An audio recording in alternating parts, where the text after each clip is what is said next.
भवानी शंकरौ वंदे श्रद्धा विश्वास रूपिणौ याभ्यां विना न पश्यन्ते सिद्धाः स्वान्तस्थमेश्वरम्। श्री गणेशाय नमः। आज रुक्मिणी जैसी परम पवित्र और एक पतिव्रत धर्म से ओतप्रोत नारी किस तरह से अपने जीवन को व्यतीत करती है, वह वृत्तांत मैं आपके सामने रख रहा हूं। रुक्मिणी के बारे में आप जानते हैं कि वो भीष्मक सुता है। पंचैकः भवान पुत्रः कन्यैका वरानना। 5 राक्षसी पुत्रों के बीच में एक श्रेष्ठ कन्या वरानना, श्रेष्ठ कन्या उत्पन्न हुई। इच्छा थी प्रभु की, भाव था प्रभु का, प्रेम था प्रभु का, मिलन था प्रभु का।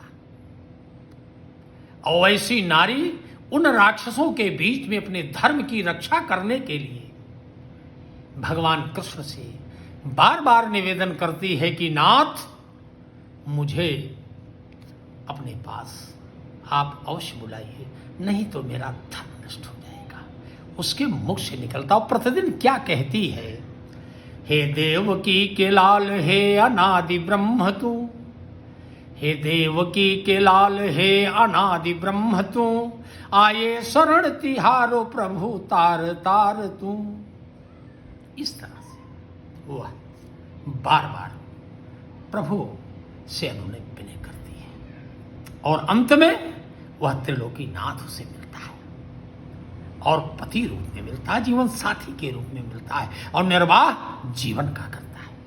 लेकिन क्या प्रभाव कलिकाल का है, जब नारियां शूर्पणखा के समान सौंदर्य अपने में देखती हैं और संसार के सारे गुण सिर्फ अपने में ही समझती हैं, ऐसी नारियां जब जीवन के अंतिम लक्ष्य में प्राप्ति हैं तो कभी पति का सुख नहीं प्राप्त कर पाती। अंततः दैत्य धर्मावलंबी शुक्राचार्य से उनका संबंध होता है। इस तरह से आज भी तमाम नारियां हैं। एक कथावाचिका है जो उसी दैत्य गुरु शुक्राचार्य के पुत्र से ही उसने अपना विवाह किया है, वो भी धर्म की शिक्षा देती है। कल मैं उस समय हतप्रभ रहा जब उसने कहा कि बिना भजन के कल्याण नहीं होगा। अरे भजन तो होना चाहिए, लेकिन भजन का रूप क्या होना चाहिए उसे नहीं पता। जिसमें श्रद्धा होती है उसमें भक्ति होती है, और जिसमें भक्ति होती है उसमें भाव होता है, और जिसमें भाव होता है उसमें भजन होता है, और जिसमें भजन होता है उसमें अनुराग होता है, और जिसमें अनुराग होता है उसमें प्रेम होता है, और जिसमें प्रेम होता है उसमें आनंद होता है, और जिसमें आनंद होता है उसी में परमानंद होता है। इसलिए सीखो, पहले धर्म की रक्षा करो, अपने पतिव्रत धर्म की रक्षा करो। जो नारी अपने पतिव्रत धर्म का परित्याग किया है, जिसने दैत्यों से अपने विवाह संस्कार को किया है, उसका कभी कल्याण नहीं होगा। जब तक युवावस्था है तब तक तो उसमें सौंदर्य परिलक्षित होता है, लेकिन जैसे ही वो चौथापन सन्निकट होता है, सारा सौंदर्य उस तरह से विलीन होता है जिस तरह से पूर्णिमा के बाद चंद्रमा अमावस्या में पहुंचता है। इसलिए अपने जीवन के बारे में पहले ध्यान दो। मंचन तब करो जब उस मंचन की पात्रता हो। आज तो तमाम कथावाचक हैं और उन्हीं कथावाचकों पर आज एक महीने से तमाम वृत्तांत चल रहा है, लेकिन वे महामूर्ख उस वृत्तांत के बारे में नहीं जानते। इसलिए मैं आप लोगों से बता रहा हूं कि रुक्मिणी ने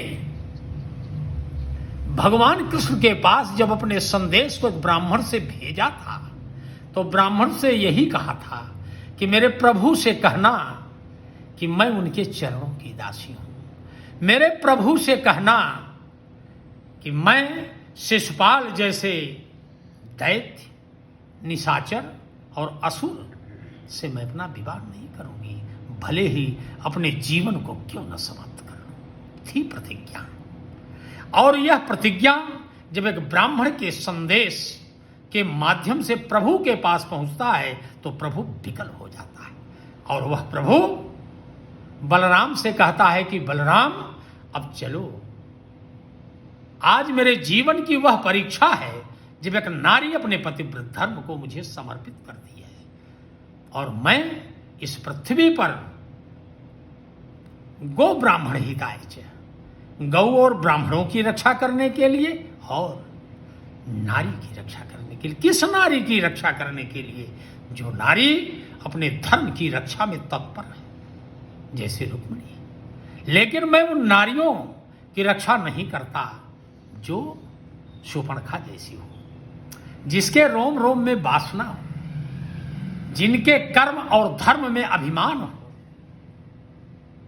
और तरसता जीवन जब अंत में पहुंचता है तो वह शुक्राचार्य जैसे दैत्य गुरु से अपना विवाह करती है और राक्षसों का प्रादुर्भाव होता है।